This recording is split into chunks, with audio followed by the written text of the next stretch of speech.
Welcome to my YouTube channel भी topic update में आपका स्वागत है। तो एलपी और टेक्नीशियन के जो one liner question previous year के चल रही हैं, ये काफ़ी इंपॉर्टेंट क्वेश्चन है। ये एनटीपीसी में पूछा गया क्वेश्चन है और जितने भी रेलवे की वैकेंसी आएगी उनके लिए ये काफ़ी इंपॉर्टेंट रहने वाला है। तो इनके 20 क्लास ऑलरेडी हो चुके हैं, वो जाके आप सीरीज देख लीजिए जो नए जुड़े हुए हैं। आइए आज की क्लास की बात कर लेते हैं। तो आज का पहला क्वेश्चन है और ये पूछा हुआ क्वेश्चन है, तो रेलवे के लिए ये काफ़ी इंपॉर्टेंट रहने वाला है। तो आइए पहला क्वेश्चन देख लेते हैं।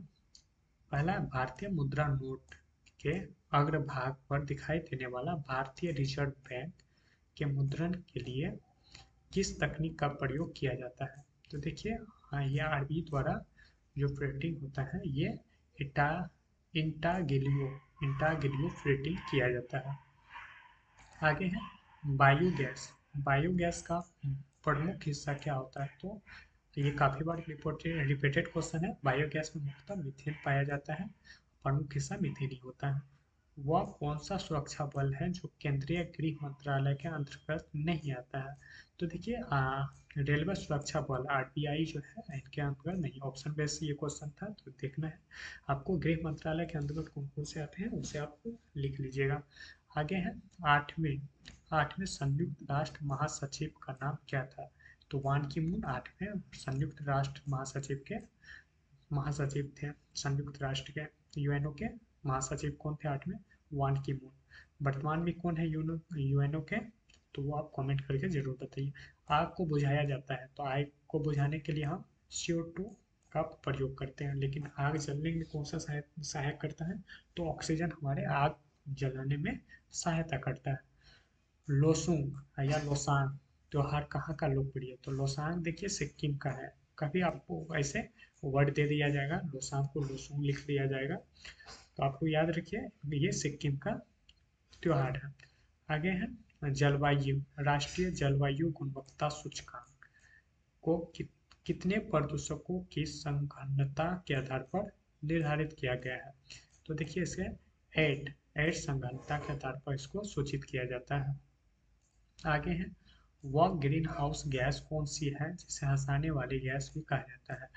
तो हंसाने वाली गैस होती है नाइट्रस ऑक्साइड, जिसका फॉर्मूला हो जाता है N2O। आगे है 1929 ईस्वी में सविनय अवज्ञा आंदोलन का उद्देश्य क्या था। तो 1929 में सविनय अवज्ञा आंदोलन का उद्देश्य था ब्रिटिश सरकार का आदेशों की पूर्ण अवज्ञा। जो भी ब्रिटिश सरकार का आदेशों था उसका पूर्ण अवज्ञा करना। आगे है सतह से मार करने वाला। जो भी है सतह से हवा में मार करने वाली आकाश मिसाइल का प्रक्षेपण कहाँ से किया गया था।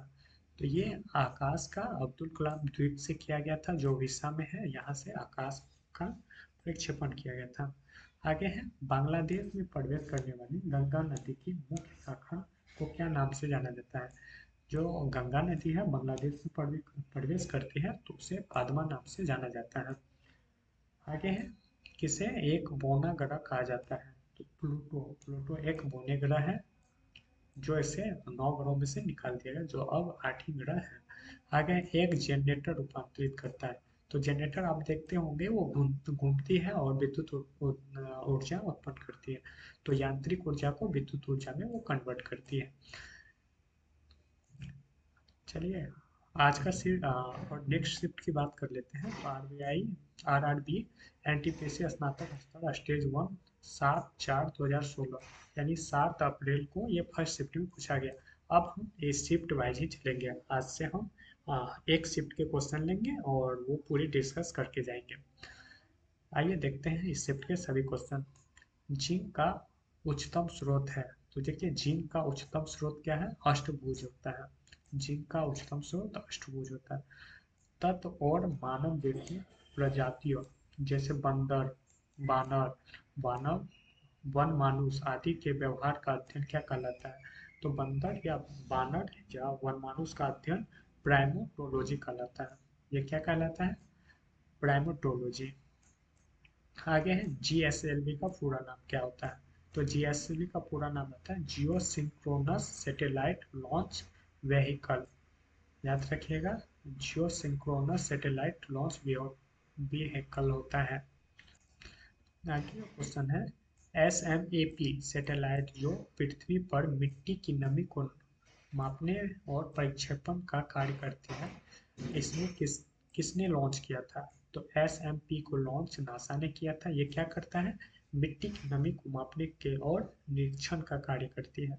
गोवा में स्थित मशहूर चर्च जो गोवा में है, जहाँ सेंट फ्रांसिस जेवियर का पार्थिव शरीर रखा गया है और यूनेस्को की विश्व धरोहर की सूची में शामिल है।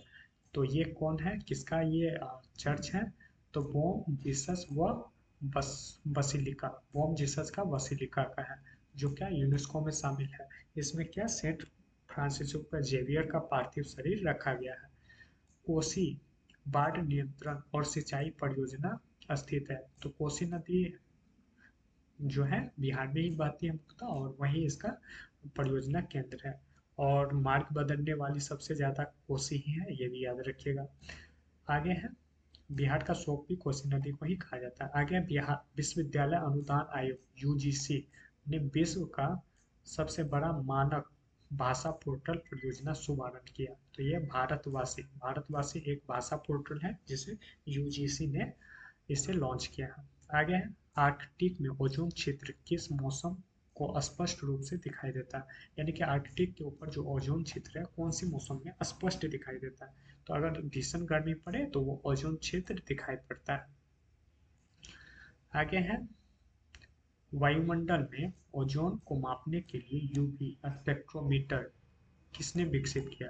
तो स्पेक्ट्रोमीटर को विकसित किया था प्रोफेसर GMP डॉप्सन। इसी द्वारा क्या, डॉप्सन प्रभाव द्वारा हम क्या करते हैं, ओजोन परत की मोटाई को नापते हैं, और इसी को इसका आविष्कार कौन किया था?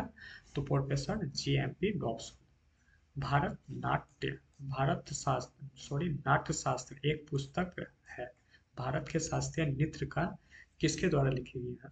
ये नाट्य शास्त्र जो है एक पुस्तक है भारत के शास्त्रीय नृत्य का। तो इसको भरत मुनि द्वारा लिखा गया है। किसके द्वारा? भरत मुनि द्वारा लिखा गया। अंग्रेजी ईस्ट इंडिया कंपनी को और किस नाम से जाना जाता है? तो अंग्रेजी ईस्ट इंडिया कंपनी जो है इसको जॉन कंपनी द्वारा जॉन कंपनी के नाम से भी जाना जाता है। ठीक, आगे है, सबसे तेज मेमोरी कौन सा होता है? तो सबसे तेज मेमोरी की बात करें तो रजिस्टर एक मेमोरी भी है जो सबसे तेज मेमोरी है। आगे, वह ब्रीफ हिस्ट्री ऑफ 7 किलिंग के लिए कल्पना कल्पना में बेहतरीन काम के लिए 2005 में मैन बुकर पुरस्कार के विजेता कौन थे? ये उस टाइम के करेंट थे, इसको छोड़ दीजिएगा। ये मलान जेम्स को उस टाइम के लिए मिला था। आगे का क्वेश्चन है, राष्ट्रीय जल मिशन जलवायु परिवर्तन पर राष्ट्रीय कार्य योजना के तहत गठित किया गया है और इसे माननीय प्रधानमंत्री द्वारा किस साल शुरू किया गया था? तो इसको 2008 में शुरू किया गया था, याद रखिएगा, काफी इंपॉर्टेंट है। राष्ट्रीय जल मिशन जलवायु परिवर्तन पर राष्ट्रीय कार्य योजना के तहत गठित किया गया और इसे माननीय प्रधानमंत्री द्वारा 2008 में स्टार्ट किया था। अमेरिका में national aeronautics and space act कब पारित हुआ? तो अमेरिका में जो है national aeronautics and space act 1958 ईस्वी में पारित हुआ था। आगे है, ध्वनि की गति पर दबाव का क्या प्रभाव पड़ता है? देखिए, ध्वनि पर दबाव का कोई प्रभाव नहीं पड़ता है। तो ध्वनि की गति पर दबाव से प्रभावित नहीं होती है। तो ध्वनि की गति जो है दबाव का कोई प्रभाव नहीं पड़ता, याद रखिएगा। रसोई घर में रिसाव का आसानी से पता लगाया जा सकता है। तो मान लीजिए सिलेंडर से जो गैस निकलती है उनमें इथाइल मार्केप्टेन मिला रहता है, जिससे हमें उसे गंध से पता चल जाता है। आगे है, अफगानिस्तान पर किसके द्वारा विजय हासिल करने के बाद अकेमेनिड साम्राज्य अंतर्गत आया था? तो देखिए, अफगानिस्तान में जो विजय हासिल किया था तो पर्सिया के दरायसन प्रथम कौन थे? पर्सिया के दरायसन प्रथम थे जिन्होंने विजय हासिल किया था, और बाद में यह अकेमेनिडिक साम्राज्य के अंतर्गत आता है। ठीक, इंटरनेट पर लोगों के बीच वास्तविक टेलीफोन कॉल, जो इंटरनेट पर लोगों के बीच वास्तविक टेलीफोन कॉल होता है उसे इंटरनेट टेलीफोनी कहते हैं। इसे क्या कहते हैं? इंटरनेट टेलीफोन करते हैं। इसे आगे है हीमोफीलिया, किसका उदाहरण है? तो हीमोफीलिया क्या है? एक आनुवांशिक रोग होता है। हीमोफीलिया में क्या होता है? ब्लड की कमी होती है। ठीक। आगे होता है ललित कला अकादमी, किस उद्देश्य से पारित के साथ स्थापित की गई थी? तो उद्देश्य क्या था उसका? तो चित्रकला, वास्तुकला और प्रयोग के क्षेत्र में अध्ययन और अनुसंधान को बढ़ावा देने और प्रोत्साहित करने के लिए इसका स्थापना किया गया था। आगे है 2012 ईस्वी में डीआरडीओ ने विशाखापट्टनम में पानी के भीतर मिसाइल का सफलतापूर्वक क्या किया था? प्रक्षेपण किया था। और पानी के भीतर प्रक्षेपण प्रणाली वाला पांचवा देश बन गया। तो भारत पांचवा देश 12 में बन गया था। क्या? पानी के अंदर प्रक्षेपण में। तो मिसाइल का, उस मिसाइल का क्या नाम था? तो उसका नाम था के-15 मिसाइल डीआरडीओ द्वारा 2012 में प्रक्षेपण किया था पानी के अंदर। आगे है, जिस तापमान पर तरल के वाष्प का दबाव ठोस के वाष्प दाब के बराबर होता है उसे क्या कहते हैं? तो उसे हम कहते हैं हिमांक बिंदु। हिमांक बिंदु में क्या होता है? तरल के वाष्प का दबाव ठोस के वाष्प दबाव के बराबर होता है। फल चमगादड़ किस रोग के रोगाणु के प्राकृतिक पोषक है? तो फल चमगादड़ चमगादड़ किस रोग है? तो इबोला बुखार होता है जो फल चमगादड़ द्वारा खाया गया है और उसे हम खाएं तो इबोला बुखार हो जाएगा। आगे है अंतरिक्ष यात्री, जो अंतरिक्ष में प्रवेश करने और पृथ्वी की परिक्रमा करने वाला पहला मानव बना था। ये वर्ल्ड में पहला है, ये है यूरी गार्गिन। यूरी गार्गिन है, ये कहाँ का है? तो यूके का है। सोवियत संघ उस टाइम तक सोवियत संघ के यूरी गार्गिन है। आगे है एक व्यक्ति लिफ्ट के अंदर वजन पैमाने पर खड़ा है। मान लीजिए कोई लिफ्ट में एक व्यक्ति है और लिफ्ट जो है ऊपर की ओर तेजी से चलना प्रारंभ कर देती है, तो क्या होगा? तो पैमाने पर वजन अधिक दिखाएगा। लिफ्ट का कॉन्सेप्ट क्या होता है? देखिए, लिफ्ट अगर समान चाल से ऊपर नीचे जाए तो कोई फर्क नहीं पड़ेगा, और जैसे ही लिफ्ट अगर स्पीड से यानी कि त्वरण के साथ ऊपर जाए तो हमारा भार बढ़ जाएगा, अगर नीचे जाए तो हल्का हो जाएगा। और लिफ्ट में एक बाइक अगर डोरी टूट जाता है तो लिफ्ट में सवार व्यक्ति छत से टकरा जाएगी और उसका वजन शून्य हो जाएगा। ये सारे कॉन्सेप्ट होते हैं लिफ्ट से। आगे है पुस्तक to the brink and back, India 1991 story के लेखक कौन है? तो जयराम नरेश। इस पुस्तक के लेखक जयराम नरेश हैं। आगे है शब्द डॉग पेडल, स्नेकलिंग, ग्लाइडिंग और टर्टल स्टोक किस खेल से के साथ जुड़े हुए हैं?